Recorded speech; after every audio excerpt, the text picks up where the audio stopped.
I'm meteorologist Joe Heiden. Today I'll be teaching you about the phase changes of water and how exactly these phase changes occur.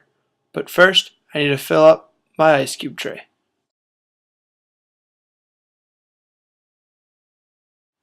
We have all most likely seen the three phases that water can occur in. However, many do not understand the science behind how and why these phase changes occur. The three phases that water can occur in are liquid, very useful for doing dishes and many other things, ice, or solid, which is very useful for keeping drinks cool in the summer, and vapor, which is most often seen during cooking and is also one of the most prominent greenhouse gases in the atmosphere.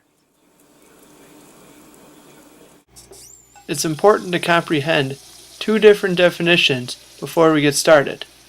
There are two different types of heating or cooling that occur during phase changes. The first is sensible heat. Sensible heat is the type of heat that you can feel from a temperature change.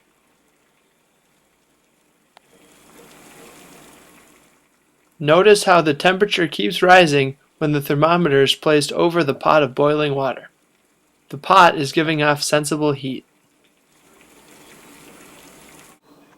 A few examples of sensible heat would be touching a hot stove or, on the other end, holding a cold glass of water. Latent heat is the amount of energy needed to provide a phase change without a temperature change. The slanted lines are when a temperature change is occurring. The flat plateaus are when latent heat is being absorbed. This is when the phase change will occur. From solid or ice to liquid is called melting. The opposite of melting is freezing. From liquid to vapor is called vaporization or boiling. The opposite of boiling is called condensation. Before we get talking about some cool properties that water has, let me make sure my ice cubes are done. They look good. Now, one cool property that ice and water has is that the density of ice is actually less than the density of water. That means that your ice is going to float. Now this is very cool in the wintertime when we can play ice hockey and go ice fishing.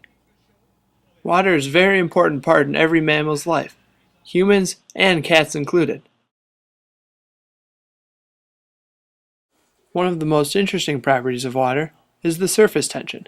If you lightly drop a paperclip into a glass of water, it'll float, but if you throw it in, it'll sink right to the bottom. Now that we talked about some properties of water and the difference between sensible and latent heat, I hope you think about it next time you're lighting a candle or warming up some pizza. Well, have a good day. This is meteorologist Joe Heiden.